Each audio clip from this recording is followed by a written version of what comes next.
You need to get to your AC or your DC breaker and fuse panels.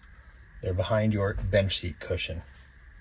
Remove the bench seat cushion and the panels will be there. The panels used to be on the side of your bench seat. This is the AC breaker panel. This is your DC fuse panel. To open the AC breaker panel, push it, you can flip the lid up. There should be labels that tell you what each breaker is. Air conditioner, cooktop, outlets, which is the 15 amp breaker, the inverter output, which is power coming from the inverter to the panel, inverter input, which is shore power going into the inverter charger, shore power coming to the panel, and then water heater, which is for the 120 volt water heater, which operates on shore power only. If any of these are off, those items might not work. They should be on all the time.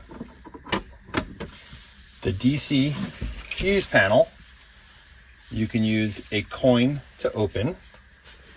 You pop the coin under the bottom edge there, take the cover off. This is exactly as it was from Winnebago with their labels on the inside. RoamRig changes nothing.